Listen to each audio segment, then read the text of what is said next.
பேரன்பு கொண்ட சொந்தங்கள் யாவருக்கும் வணக்கம். நேற்று பிளாஸ் நியூஸில் பயங்கரமாக போயிட்டு இருந்த ஒரு செய்தி, இன்னைக்கு காலையில் எல்லா பேப்பர்களையும் ஹெட் நியூஸில் தலைப்புச் செய்தி, அதாவது தலைப்பு பக்கத்தில் போட்டிருந்த செய்தி என்ன, விவசாயிகளுக்கு மீண்டும் ஒரு சிறப்பு திட்டத்தை முதலமைச்சர் அவர்கள் துவங்கி வச்சிருக்கிறார். 134.83 கோடி இதற்கென்று நிதி ஒதுக்கீடு செய்திருக்கிறாங்க. டெல்டா பகுதி மாவட்டங்கள் மற்றும் டெல்டா பகுதி அல்லாத மாவட்டங்களுக்கு சேர்த்து தான் இந்த திட்டத்தை இம்ப்ளிமெண்ட் பண்ணியிருக்காங்க. ஆகவே விவசாயிகளுக்கு இது பயனுள்ளதாக இருக்கும் அப்படின்னு ஒரு பக்கம் சொல்லப்படுகிறதாக இருக்கிறது. ஓகே, இப்போ தமிழக அரசு இந்த திட்டத்தை ஏன் அவங்க செய்ய வேண்டிய தேவை இருக்குது அப்படிங்கிறத விளக்கம் குறித்து ஒரு செய்தி குறிப்பு வெளியிட்டிருக்காங்க. இந்த செய்தி குறிப்பில் என்ன சொல்லியிருக்காங்க அப்படிங்கிறத நம்ம முழுசாக பார்க்கலாம். ஏற்கனவே இந்த பயிர்க்கடன் தள்ளுபடி கூட்டுறவு வங்கியில் வாங்கியிருந்தோம், எல்லாருக்கும் பயிர்க்கடன் தள்ளுபடி பண்ணாங்க. அதுவே பயங்கர சர்ச்சையாக போயிட்டு இது எப்படி இந்த நிலைமையை விவசாயிகள் எப்படி ஏற்றுக்கொள்கிறாங்க அப்படின்னு தெரியல. ஆக்சுவலி நெகட்டிவ் அண்ட் பாசிட்டிவ் நம்ம போக தான் இந்த திட்டத்தை கொடுத்தான முழு தகவலும் விவசாயிகிட்டேருந்து கிடைக்க போகிறத நம்மளுக்கு பார்க்க முடியும். ஓகே, இப்போ என்ன செய்தி குறிப்பில் வந்திருக்கு அப்படிங்கிற முழு தகவலை நம்ம தெரிஞ்சுக்க போகிறோம். ஒருவேளை நீங்கள் விவசாயம் அல்லாத நபர்களாக இருப்பீங்கன்னா, விவசாயம் செய்யக்கூடிய நபர்களுக்கு இந்த செய்தியை கடத்துங்க. கண்டிப்பாக நம்ம எல்லாருக்கும் சாப்பாடு ரொம்ப அவசியம், அதனால சொல்கிறேன்.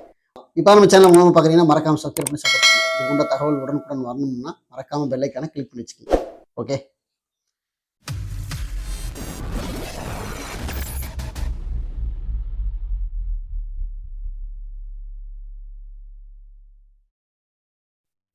செய்தி குறிப்பு எண் 218, நாள் 12/6/2026. செய்தி குறிப்போட முக்கியமான நோக்கம் என்னன்னா, குறுவை நெல் சாகுபடியை ஊக்குவிக்கும் வகையில் டெல்டா மற்றும் டெல்டா அல்லாத மாவட்டங்களில் ரூபாய் 134.83 கோடி மதிப்பீட்டில் குறுவை சிறப்பு திட்டத்தை மாண்புமிகு தமிழ்நாடு முதலமைச்சர் திரு ஜோசப் விஜய் அவர்கள் அறிவித்திருக்கிறார்கள். தமிழ்நாட்டில் நெல் சாகுபடி மாநிலத்தின் உணவு பாதுகாப்பிற்கும் விவசாயிகளின் வாழ்வாதாரத்திற்கும் முக்கிய பங்காற்றி வருகிறது.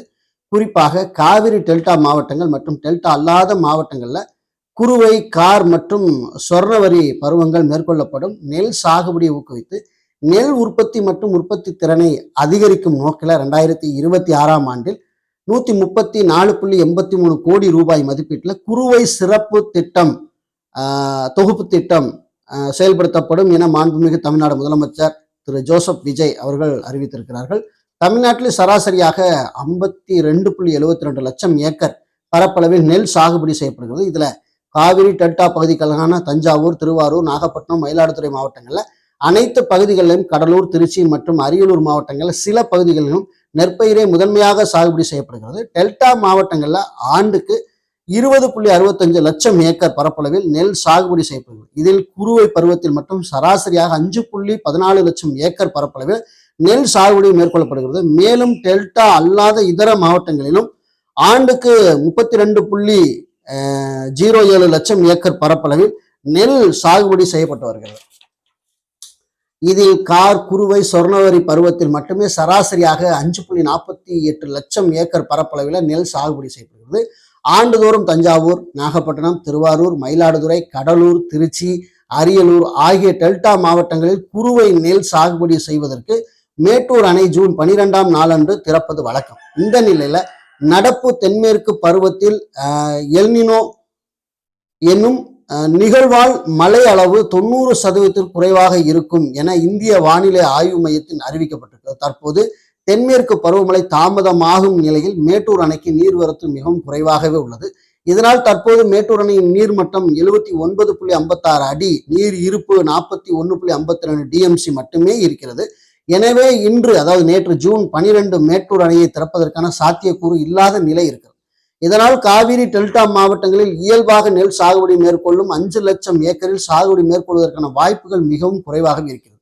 எனினும் டெல்டா மாவட்டங்களில் வடிமுனை குழாய் கிணறு மூலம் 3.55 லட்சம் ஏக்கர் வரை சாகுபடி மேற்கொள்ள இயலும் என்பதாலும் டெல்டா அல்லாத மாவட்டங்களில் தற்போது மழைப்பொழிவு சீராக இல்லாத நிலையிலும் விவசாயிகள் தங்களின் வாழ்வாதாரத்தை பாதுகாத்திட கார், குறுவை, சொர்ணவரி பருவத்தில் நெல் சாகுபடி செய்வதை ஊக்குவிக்கவும் நெல் உற்பத்தி அதிகரித்து விவசாயிகளின் பயனடையும் வகையில் 2026ஆம் ஆண்டிற்கான குறுவை சிறப்பு திட்டம் செயல்படுத்தப்படும் என மாண்புமிகு தமிழ்நாடு முதலமைச்சர் அவர்கள் இன்று அறிவித்திருக்கிறார்கள், நேற்று 12ஆம் தேதி. இதன்படி வடிமுனை குழாய்களை கொண்டு டெல்டா மாவட்டங்களில் குறுவை சாகுபடி செய்யும் விவசாயிகளை ஊக்குவிப்பதற்காக 77.50 கோடி ரூபாய் நிதி ஒதுக்கீடும், டெல்டா அல்லாத மாவட்டங்களில் கார், குறுவை மற்றும் சொர்ணவரி நெல் சாகுபடி ஊக்குவிப்பதற்கான 57.33 கோடி ரூபாய் நிதி ஒதுக்கீடும் என மொத்தம் 134.83 கோடி ரூபாய் மதிப்பீட்டில் உழவர்களின் வாழ்வாதாரத்தை மேம்படுத்தும் வகையில் குறுவை சிறப்பு தொகுப்பு திட்டம் செயல்படுத்தப்படும். இந்த திட்டத்துல நெல் இயந்திர நடவு, நேரடி நெல் விற்பதற்கான ஊக்கத்தொகை, உயிர் உரங்கள், நெல் நுண்ணூட்ட உரைக்கலை, விதை நெல் விநியோக மானியம் மற்றும் புதிதாக வெளியிடப்பட்ட நெல் ரகங்கள் சான்று விதை உற்பத்திற்கான ஊக்கத்தொகை ஆகிய இனங்களுக்கு 134.83 கோடி ரூபாய் நிதி ஒதுக்கீட்டாக டெல்டா மற்றும் டெல்டா அல்லாத மாவட்டங்களில் குறுவை சிறப்பு தொகுப்பு திட்டம் செயல்படுத்தப்படும் என மாண்புமிகு தமிழ்நாடு முதலமைச்சர் திரு ஜோசப் விஜய் அறிவித்திருக்கிறார். இந்த திட்டத்தின் மூலம் இயந்திரமாக்கல் ஊக்குவிப்பதுடன் நீர் மேலாண்மை மேம்படுத்தப்படும். தரமான விதைகள் மற்றும் தொழில்நுட்ப பயன்பாட்டின் மூலம் நெல் சாகுபடியின் பரப்பு, உற்பத்தி மற்றும் உற்பத்தி திறன் அதிகரிக்கப்படுவதுடன் விவசாயிகளின் வருமானத்தை உயர்த்தி மாநிலத்தின் உணவு பாதுகாப்பை வலுப்படுத்த இந்த திட்டம் உறுதுணையாக அமையும். மேலும் வேளாண்மை பொறியியல் துறை வாயிலாக டெல்டா மாவட்டங்களில் உள்ள 2325 கிலோமீட்டர் நீளமுள்ள சி மற்றும் டி வாய்க்கால்கள் 10 கோடி ரூபாய் செலவில் தூர்வாரப்பட்டிருக்கின்றன.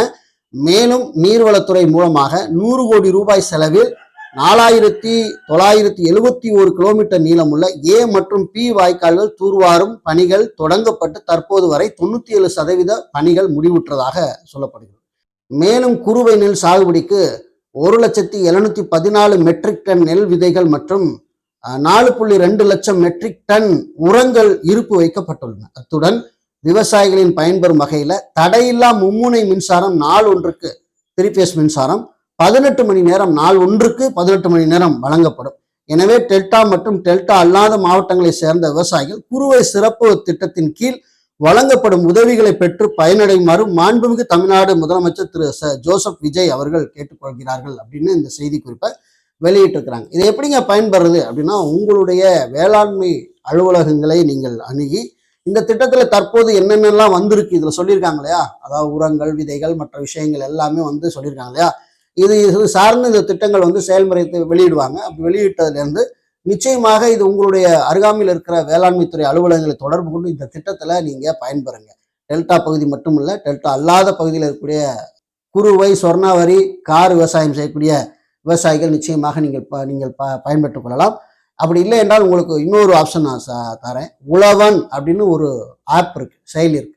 அதை போய் நீங்கள் பதிவிறக்கம் செய்து அதில் உங்கள் ஊருக்கு கொடுத்து நீங்கள் இன்ஸ்டால் பண்ணி அதை டீட்டெயில் கேட்டிருக்க எல்லாமே நீங்கள் ஃபுல் பண்ணிட்டீங்க அப்படின்னு பார்த்தீங்கன்னா, உங்கள் ஏரியாவில் யார் அந்த வேளாண்மை துறை சிறப்பு அதிகாரியாக செயல்படுறாரு அப்படிங்கிற டீட்டெயில் முதற்கொண்டு அதில் இருக்கும். அதை தொடர்பு கொண்டு நீங்கள் அவர்கிட்ட கூட என்ன செஞ்சுக்கலாம், பேசிக்கலாம். அதாவது ஏஏஓ, உங்கள் ஏரியாவில் லோக்கலில் இருக்க ஏஏஓ, அவர் களப்பணிக்கெலாம் வருவார். அவரை தொடர்பு கொண்டு நீங்கள் வேளாண்மை துறையில் உங்களுக்கு கிடைக்கக்கூடிய இந்த சலுகைகளை நீங்கள் பெற்றுக்கொள்ள வேண்டும் என்பதை நான் உங்களுக்கு சொல்லிக்கொள்ள விரும்புகிறேன். வேண்டுமென்றால் கூடுதலாக வேளாண்மை துறை சம்பந்தமான ஜிஓக்கள் மற்ற தகவல்கள் எல்லாமே இந்த டிஸ்கிரிப்ஷனில் லிங்க் கொடுத்துருக்கேன். நீங்கள் அதை ஓப்பன் பண்ணி நீங்கள் நேரடியாக வேளாண்மை துறை அந்த பகுதிக்கே போயிடலாம். அங்கே வேளாண்மை துறை முதன்மை செயலாளர் யார், அவருடைய தொடர்பு எண், மெயில் ஐடி எல்லாமே அந்த வெப்சைட்டில் இருக்குது. நீங்கள் அதையும் கூட நீங்கள் தொடர்பு கொண்டு உங்களுக்கு திட்டங்கள் கிடைக்க பெறலை அப்படின்னா நீங்கள் உடனடியாக நீங்கள் தகவலை தெரிவிக்கலாம் என்ற இந்த நல்ல செய்தியை உங்களுக்கு நான் தெரிவிச்சுக்கிறேன். இந்த தகவல் உங்களுக்கு வேணும்னா இந்த வீடியோக்கில் டிஸ்கிரிப்ஷனில் கொடுத்து வச்சிருக்கேன். எடுத்து முடிஞ்ச வரைக்கும் இந்த வீடியோவோட சேர்த்து பகிருங்க. மீண்டும் நல்ல தகவல் உங்களை வேற சந்திக்கிறேன். நன்றி, வணக்கம்.